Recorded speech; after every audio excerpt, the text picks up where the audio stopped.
Welcome to ಮನೆ ಊಟ cooking channel. ಇವತ್ತು ನಾವು ಸಿಹಿ ಕುಂಬಳಕಾಯಿ ಬಳಸಿ ಸಿಹಿ ಕುಂಬಳಕಾಯಿ ಪಲ್ಯ ಮಾಡೋದು ಹೇಗೆ ಎಂದು ನೋಡೋಣ ಬನ್ನಿ. ಮೊದಲು ಒಂದು ಪ್ಯಾನಿಗೆ 1-2 ಸ್ಪೂನ್ ಎಣ್ಣೆಯನ್ನು ಹಾಕಿಕೊಳ್ಳಿ. ಕಾದ ನಂತರ ಒಂದು ಟೀ ಸ್ಪೂನ್ ಆಗುವಷ್ಟು ಸಾಸಿವೆಯನ್ನು ಹಾಕಿಕೊಳ್ಳಿ. ಸಾಸಿವೆ ಚಿಟಪಟ ಚಿಟಪಟ ಅನ್ನಬೇಕು. ಸಾಸಿವೆ ಚಿಟಪಟ ಚಿಟಪಟ ಅಂದ ನಂತರ ಉದ್ದಿನಬೇಳೆ 1 ಟೀ ಸ್ಪೂನಷ್ಟು ಹಾಕಿಕೊಳ್ಳಿ. ಉದ್ದಿನಬೇಳೆ ಎಲ್ಲನೂ ಸ್ವಲ್ಪ ಲೈಟಿಶ್ ಕಲರ್ ಟರ್ನ್ ಆಗಬೇಕು. ಉದ್ದಿನಬೇಳೆ ಎಲ್ಲನೂ ಹಾಕಿದ ನಂತರ ಸೊಪ್ಪನ್ನು ಹಾಕಿಕೊಳ್ಳಿ. ಕರಿಬೇವಿನ ಸೊಪ್ಪನ್ನು ಹಾಕಿಕೊಂಡ ನಂತರ ಕರಿಬೇವು ಸಿಡಿಯುತ್ತಲ್ಲ ಚಿಟಪಟ ಚಿಟಪಟ ಅಂತ, ಕರಿಬೇವನ್ನು ಸಿಡಿದ ನಂತರ ಚಿಟಪಟ ಚಿಟಪಟ ಅಂದ ನಂತರ ಹೆಚ್ಚಿರುವ ಈರುಳ್ಳಿಯನ್ನು ಹಾಕಿಕೊಳ್ಳಿ. ಈ ಪಲ್ಯ ಚಪಾತಿಗೆ ಬೆಸ್ಟ್ ಕಾಂಬಿನೇಷನ್. ಚಪಾತಿಗೇ ಇದು ತುಂಬ ಚೆನ್ನಾಗಿರೋದು. ನೀವೇನಾದರೂ ಚಪಾತಿ ಮಾಡುವಾಗ ಈ ಸಿಹಿ ಕುಂಬಳಕಾಯಿ ಇತ್ತು ಅಂದರೆ ಇದನ್ನು ಒಂದು ಸತಿ ಮಿಸ್ ಮಾಡದೆ ಟ್ರೈ ಮಾಡಿ ನೋಡಿ. ತುಂಬಾ ರುಚಿಕರವಾಗಿರುತ್ತೆ. ಮಕ್ಕಳು ಸಹ ತುಂಬ ಇಷ್ಟಪಟ್ಟು ತಿಂತಾರೆ.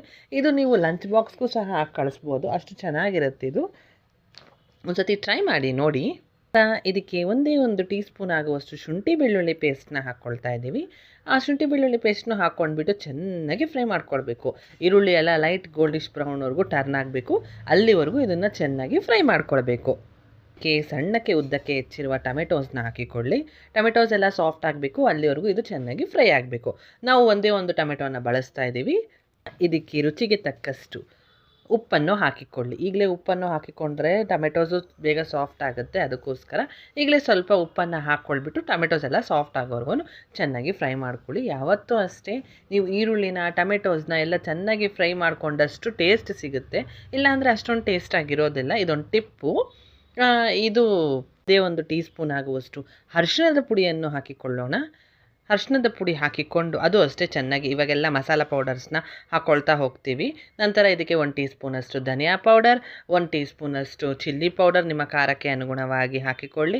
ನಂತರ ಇದಕ್ಕೆ ಗರಂ ಮಸಾಲ ಪೌಡರ್ ಬೇಕು ಅಂದರೆ 1 ಟೀ ಸ್ಪೂನಷ್ಟು ಹಾಕ್ಕೊಂಡು ಚೆನ್ನಾಗಿ ಫ್ರೈ ಮಾಡ್ಕೊಳ್ಬೇಕು. ಸ್ವಲ್ಪನೇ ಹಾಕ್ಕೊಳ್ಳಿ. ಮಸಾಲ ಪೌಡರ್ಸ್ ಎಲ್ಲ ಜಾಸ್ತಿ ಹಾಕ್ಕೊಳಕ್ಕೆ ಹೋಗ್ಬಿಡಿ, ಇಲ್ಲ ಜಾಸ್ತಿ ಮಸಾಲ ಆಗೋಗುತ್ತೆ. ಸ್ವಲ್ಪ ಹಾಕ್ಕೊಳ್ಳಿ. ನೀವು ಆಮೇಲೆ ಟೇಸ್ಟ್ ನೋಡಿದಾಗ ಏನಾದರೂ ಹೆಚ್ಚು ಕಮ್ಮಿ ಇತ್ತು ಅಂದರೆ ಆವಾಗ ಇನ್ನೊಂಚೂರು ಹಾಕ್ಕೊಂಡು ಅಡ್ಜಸ್ಟ್ ಮಾಡ್ಕೊಳ್ಬೋದು. ಇದಕ್ಕೆ ನಾವು ಸಿಹಿ ಕುಂಬಳಕಾಯಿನ ಸಣ್ಣಕ್ಕೆ ಉದ್ದಕ್ಕೆ ಹೆಚ್ಕೊಬೇಕು.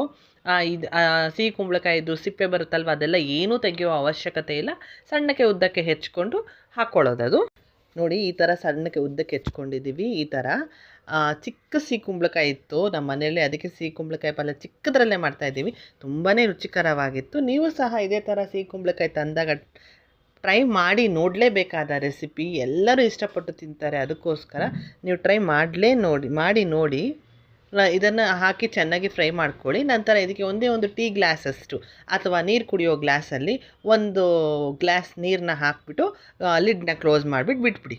ನೀರು ಕುಡಿಯೋ ಗ್ಲಾಸಲ್ಲಿ ನಾವು 1 ಗ್ಲಾಸಷ್ಟು ನೀರನ್ನ ಹಾಕ್ಕೊಂಡು, ಇಲ್ಲ ಅರ್ಧ ಗ್ಲಾಸಷ್ಟು ನೀರನ್ನ ಹಾಕ್ಕೊಂಡು ಇದನ್ನು ಲಿಡ್ನ ಕ್ಲೋಸ್ ಮಾಡಿಬಿಟ್ಟು ಚೆನ್ನಾಗಿ ಬೇಯಲು ಬಿಟ್ಬಿಡಿ. 5 ನಿಮಿಷ ಬೇಯಲು ಬಿಡಿ. ಅದು ಚೆನ್ನಾಗಿ ಸಾಫ್ಟ್ ಆಗುತ್ತೆ, ತುಂಬಾ ಚೆನ್ನಾಗಿರುತ್ತೆ, ರುಚಿಕರವಾಗಿರುತ್ತೆ. ಇದಕ್ಕೆ ಲಾಸ್ಟ್ಗೆ ಇನ್ನೇನೆಲ್ಲ ಆಯಿತು ಇಳಿಸೋವಾಗ ಒಂದು ಚೂರು ಬೆಲ್ಲ, 1 ಇಂಚಷ್ಟು ಬೆಲ್ಲನ ಹಾಕ್ಕೊಂಡ್ಬಿಟ್ಟು ಚೆನ್ನಾಗಿ ಮಿಕ್ಸ್ ಮಾಡ್ಕೊಳ್ಬಿಡಿ.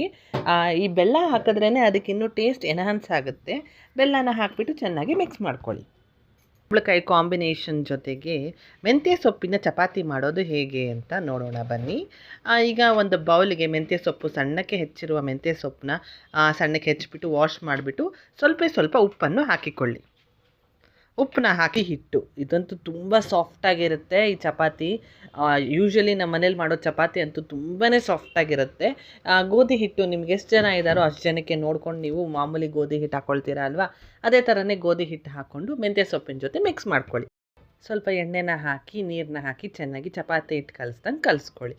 ಕಲಿಸ್ಕೊಂಡು 5 ನಿಮಿಷ ಸೈಡ್ಗೆ ಎತ್ತಿಟ್ಬಿಡಿ. ಅದಕ್ಕೆ ಸ್ವಲ್ಪ ಪೌಡ್ರ್ ಹಾಕ್ಕೊಂಡು ಉಜ್ಜಿಬಿಟ್ಟು ನೋಡಿ, ಈ ಥರ ರೋಲ್ ಮಾಡಿಕೊಂಡು ಚೆನ್ನಾಗಿ ಅದನ್ನು ಉಜ್ಕೊಳ್ಳಿ. ನಂತರ ಅದನ್ನು ನೋಡಿ ಈ ಥರ ರೌಂಡಾಗಿ ತಿರುಗಿಸ್ಬೇಕು. ಸೇಮ್ ನೀವು ತಿರುಗಿಸಿದಾಗ ಚಕ್ಲಿ ಥರ ಇರುತ್ತೆ ನೋಡೋಕ್ಕೆ.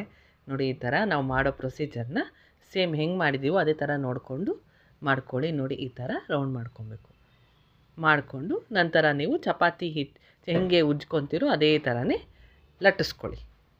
ಸ್ವಲ್ಪ ಪೌಡ್ರ್ ಹಾಕ್ಕೊಂಡು ಗೋಧಿ ಹಿಟ್ಟಿನ ಪುಡಿಯನ್ನು ಹಾಕಿಕೊಂಡು ಚಪಾತಿನ ಹೆಂಗೆ ಲಟ್ಟಿಸ್ಕೊತೀರೋ ಅದೇ ಥರ ಲಟ್ಟಿಸ್ಕೊಳ್ಳಿ. ಚಪಾತಿ ಥರ ಲಟ್ಟಿಸ್ಕೊಂಬಿಟ್ಟು ತವ ಕಾದ ನಂತರ ತವ ಮೇಲೆ ಹಾಕ್ಕೊಳ್ಳೋದು.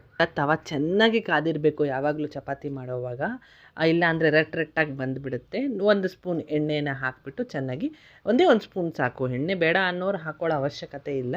ಆದರೆ 1 ಸ್ಪೂನ್ ಹಾಕಿದ್ರೆ ಅದು ಚೆನ್ನಾಗಿರುತ್ತೆ, ಟೇಸ್ಟು ಕೂಡ ಚೆನ್ನಾಗಿರುತ್ತೆ.